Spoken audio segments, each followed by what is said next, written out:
I am a middle-aged lady with a bunion. Now, I know I'm probably not the only middle-aged lady on the planet with a bunion. I'm probably not the only one in this room. But I suspect that I am the only one because of a dinner theater production of Annie, Get Your Gun. Now, you may be wondering, what does a dinner theater production of the musical Annie, Get Your Gun have to do with having a bunion? And what do either of those two things have to do with our time together tonight? So let me explain. I grew up at a time when the best thing on television was Saturday afternoon at the movies. Every Saturday from 1 until 3, I would lay on the floor of my den with my chin in my hand, and I would be transported. Judy Garland would sing, "Somewhere over the rainbow," and Shirley Temple would sing, "On the Good Ship, Lollipop," and Betty Hutton would sing, "There's no business like show business like no business I know." There was no business like show business, and I wanted in. So, you can imagine my excitement when, at 18, I got cast in a dinner theater production of Annie, Get Your Gun. Yes, Annie, Get Your Gun. I was going to get to sing my favorite songs to a real audience and get paid. Plus, they had a professional wardrobe mistress that was going to be sourcing our costumes. I was head over heels. But I was also terrified that I was going to get fired. I was sure that I was going to say or do something stupid, get in trouble, and screw it all up. Anybody else ever have that concern that you're going to say something stupid, screw up a good thing? Half the time, I didn't even know what they were talking about. I mean, they were speaking English, but it might as well have been a foreign language to me. Somebody says, "Don't step on the apron," and I'm thinking, apron? I haven't had my wardrobe call yet. I don't have an apron. Was I supposed to bring one from home? I now know that the apron is the part of the stage that extends over the orchestra. And if you step onto the apron, you step out of the lights and the audience can't see you. Another day, the director says, "There's going to be a ballyhoo in this section." And I'm like, ballyhoo? Ooh, this must be some kind of dance move that I don't know how to do. How am I going to learn it when I don't even know what it is? I mean, this is 1980. There's no YouTube University. A ballyhoo simply means that the lights are going to make a figure 8 on the stage. So now, it's the third week of rehearsal, and I have my wardrobe call. And at my fitting, this old woman shows up. I mean, she's probably the exact same age I am right now, but I was 18, so what did I know? Her name is Nancy. She's smoking Lucky Strikes, and she says things like, "Shopping is my cardio." She hands me this big pile of costumes to try on, along with a pair of tap shoes. And I see that the tap shoes are a size 6.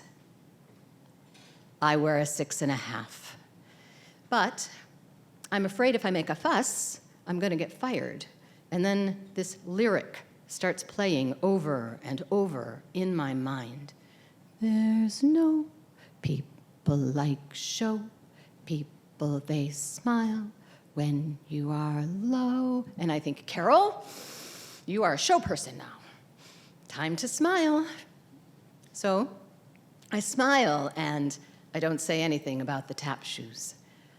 The next day, at rehearsal, the stage manager comes up to me, and she's just checking in and wants to know if I need anything, and I just smile, and I don't say anything about the tap shoes. At the technical rehearsal, the director comes in just to check in with me and like, "Hey, we're opening tomorrow, Carol. What do you need?" And I just smile, and I don't say anything about the tap shoes. And for the next 9 months, 8 shows a week, twice on Sunday, I danced in shoes that were a half size too small for my feet. And now I am a middle-aged lady with a bunion. But worse than the fact that right now, on a scale of 1 to 10, I would say my foot hurts at about a 2.5.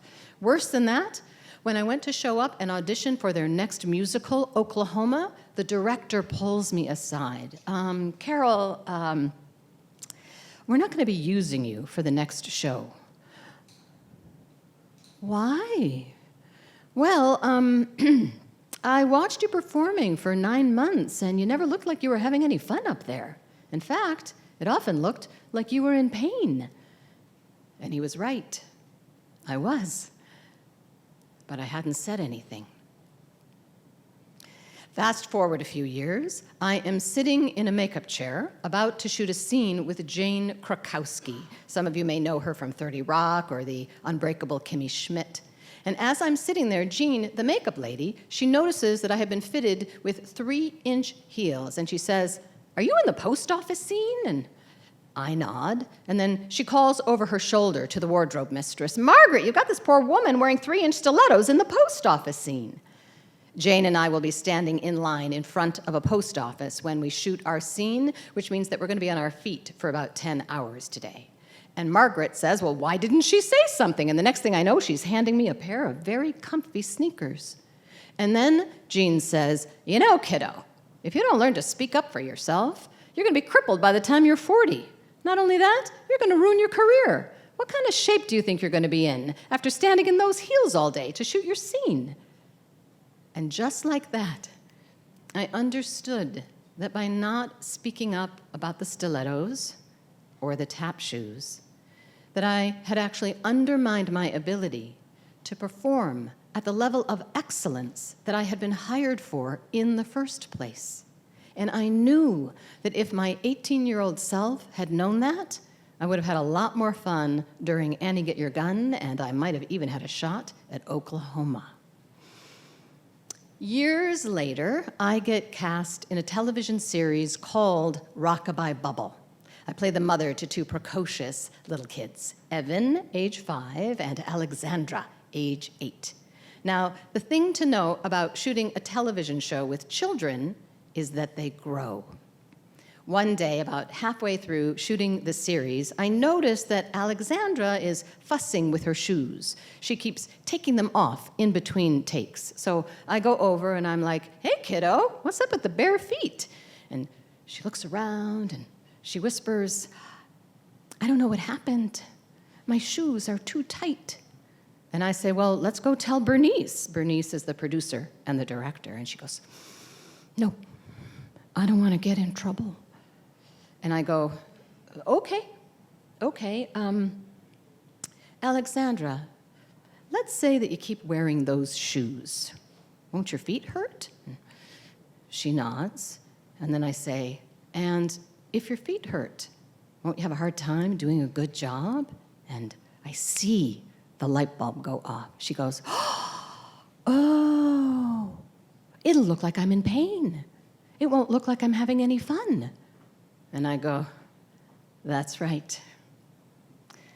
Alexandra is in her 30s now, and as she inches her way toward 50, I know that there will be one less middle-aged lady on the planet with a bunion, and one more woman that understands that by speaking up for what you need to perform with excellence, that is self-love in action. Thank you.